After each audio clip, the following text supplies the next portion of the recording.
Hello everyone, I hope you all are doing well. Today in this video we are going to discuss about Human Genome Project or HGP. Human Genome Project क्या था? In 1990, US Department of Energy and NIH National Institute of Health इन दोनों ने मिलकर क्या किया था? Project पर काम करना स्टार्ट किया था. किस प्रोजेक्ट पर?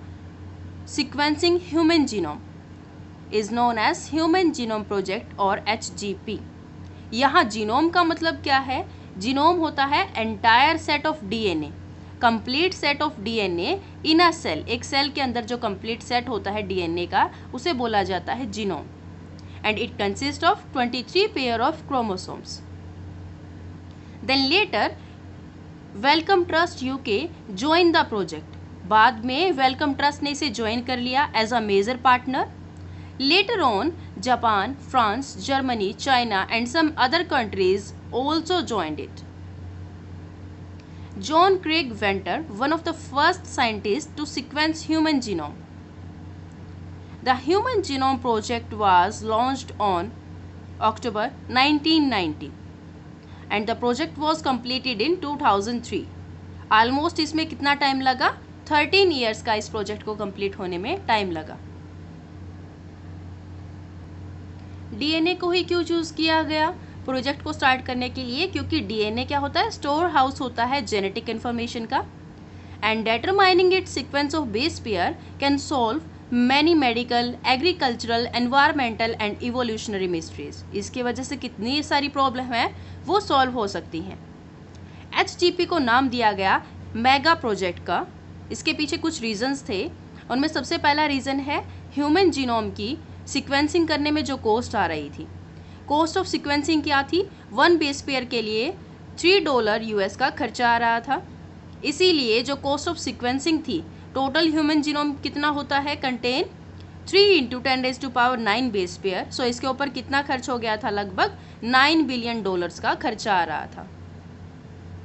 ऐसे ही storage of data generated which require some 3,300 books and each with 1,000 pages and each page having 1,000 type letters. इसका जो डाटा था उसको स्टोर करने में लगभग 3300 बुक्स लगी थी और हर बुक में लगभग 1000 पेज थे और हर पेज पर लगभग 1000 टाइप लेटर्स थे. The science of bioinformatics also developed during this period and helped HGP. Science of bioinformatics भी इस टाइम पर काफ़ी अच्छे से ग्रो कर रही थी और हेल्प कर रही थी HGP प्रोजेक्ट में, ह्यूमन जीनोम प्रोजेक्ट के अंदर. Genome of many non human models such as bacteria, yeast, C. elegans, Drosophila, plants like rice and Arabidopsis have also been sequenced. Methods हैं to identify genes. Genes are identified broadly via 2 methods. First is identifying EST. EST क्या होता है? Expressed Sequence Tags. Second है Sequence Annotation. EST क्या होता है? Part of DNA that is expressed or that is transcribed as mRNA and translated into proteins. It basically focus on sequencing the part denoting a gene, means or we can say identifying all the genes that are expressed as RNA. Annotation क्या होता है? In this method entire genome, complete जो genome होता है, DNA का set होता है, coding plus non coding region, सभी रीजन्स आते हैं, वो सभी सीक्वेंस किए जाते हैं, later assigning different regions in the sequence with functions. Then next is genome sequencing. DNA from the cells is isolated. सबसे पहले जो डीएनए है सेल्स के अंदर से वो आइसोलेट किया जाता है, लिया जाता है. And is randomly broken. कहीं कहीं से उसको ब्रेक किया जाता है. कोई भी डीएनए सीक्वेंस है उसको रैंडमली ब्रेक किया जाएगा into fragments of smaller sizes. Smaller size के फ्रेगमेंट्स में उसको ब्रेक कर दिया जाएगा. These fragments are clone into suitable host using vectors. Vectors की हेल्प से उसे क्लोन कर दिया जाएगा इनटू दी होस्ट. होस्ट के अंदर क्यों डाला जाता है? क्योंकि क्लोन फ्रेगमेंट्स को एम्पलीफाई करना होता है, मतलब उनका नंबर बढ़ाना होता है। Amplification facilitate and easy sequencing, जिसकी वजह से सीक्वेंसिंग करना इजी हो जाता है। कॉमन वेक्टर्स कौन से यूज किए जाते हैं, ये क्वेश्चन बहुत बार आता है एग्जाम्स में। 2 वेक्टर हैं, BAC bacterial artificial chromosome and YAC yeast artificial chromosomes. Host कौन सा रहेगा जिसके अंदर इन्हें डाला जाता है, इनकी हेल्प से डाला जाता है किसी होस्ट के अंदर। कॉमन होस्ट रहेंगे bacteria and yeast. Then automated sequencers are used to sequence these smaller fragments. The sequences so obtained are arranged based on overlapping region within them, जिन्हें बोला जाता है alignment. Alignment of the sequences is also done automatically by computer program. Computer programs की help से उसे automatically क्या किया जाता है, sequencing की जाती है. Then these sequences are annotated and assigned to each chromosome. उसके बाद है preparation of genetic and physical maps on genome. वो 2 चीज़ों की हेल्प से किया जाता है। फर्स्ट है रिस्ट्रिक्शन पॉलीमॉर्फिज्म। ये क्या होता है, स्पेशलाइज एंजाइम होते हैं, जैसा कि रिस्ट्रिक्शन एंडोन्यूक्लिएज होता है। ये क्या करता है, are use to cut the genome at specialise site. जहाँ से हमें जीनोम पर DNA पर कट लगाना होता है, उसके लिए क्या चीज़ यूज़ की जाती है, एंजाइम्स का यूज़ किया जाता है, वो है restriction endonucleases. Recognition site and maps are prepared based on it. इसी के बेस पर रिकॉग्निशन साइट एंड मैप तैयार किए जाते हैं। देन उसके बाद है microsatellites. These are repetitive DNA sequence. Then next is observation from HGP। क्या क्या ऑब्जर्व हुआ हमें ह्यूमन जीनोम प्रोजेक्ट से। ह्यूमन जीनोम के अंदर कितने बेस पेयर्स होते हैं, 3 × 10⁹ nucleotide basis. An average gene consists of 3000 bases. The size of gene vary करता है और सबसे लार्जेस्ट जीन जो पाया गया है वो है डिस्ट्रोफिन, जिसके अंदर 2.4 मिलियन बेसिस पाए जाते हैं। Total number of genes in human genome कितने हैं, 30,000। Over 50% of the discovered gene, जितने टोटल जीन डिस्कवर्ड किए गए हैं, हैव अननोन फंक्शन, उनके फंक्शन ही अननोन है। And less than 2% of genome is coding. Coding means जिनसे आगे ट्रांसलेशन की प्रोसेस होती है, जिनसे आगे जाके प्रोटीन्स की फॉर्मेशन होती है। Large portion of genome consist of repeating sequencing. जो हमारा जीनोम है टोटल, उसमें ज़्यादा नंबर किसका है, रिपीटिंग सीक्वेंस का है, कि सेम सीक्वेंस बार बार रिपीट होता रहता है।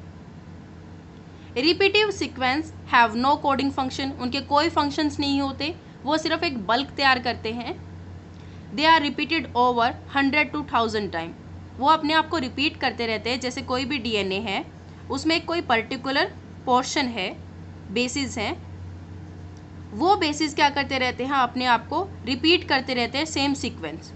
और इसी की वजह से क्या होता है, इतने सारे न्यूक्लियोटाइड बेसिस हैं वो हमें देखने को मिलते हैं। Repetitive sequence have no coding function, उनका कोई कोडिंग फंक्शन नहीं होता। They are repeated over 100 to 1000 times.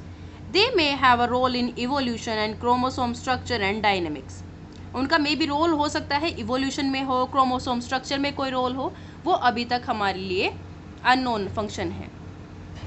अभी तक हमने उनके फंक्शंस के बारे में डिस्कवरी नहीं कर पाए हैं।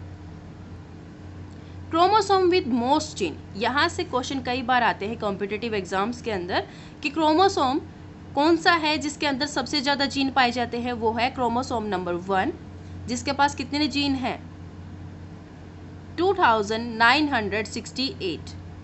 And chromosome with fewest gene, जिसमें सबसे कम जीन पाए जाते हैं, वो है क्रोमोसोम Y। ये हमारा सेक्स क्रोमोसोम होता है। इसके अंदर कितने जीन्स पाए जाते हैं, 231। देन नेक्स्ट है SNPs। SNPs क्या होते हैं, single nucleotide polymorphism, occur at about 1.4 million location in human DNA. They are believed to have significance in explaining disease and evolutionary history of human beings.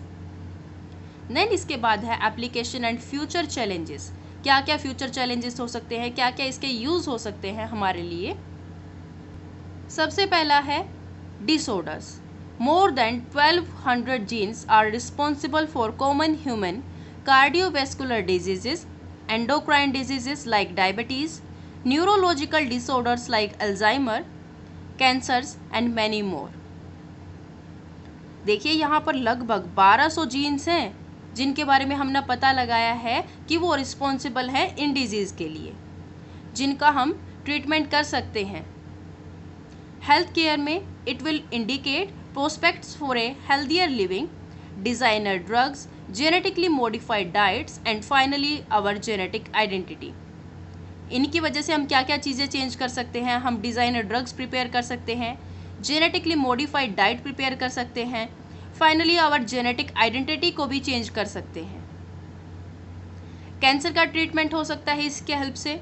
Efforts are in progress to determine gene that will change cancerous to normal. Next is study of tissue. हम tissue के बारे में और आगे further studies कर सकते हैं. All the genes और transcripts in a particular tissue organ can be analyse to know the cause of effect produce in it. इंफ्रेक्शंस के बारे में पढ़ सकते हैं. It will possible to study how various gene and protein work together in an interconnected network. Non-human organism used in different challenges in healthcare, agriculture, energy production and environmental remediations.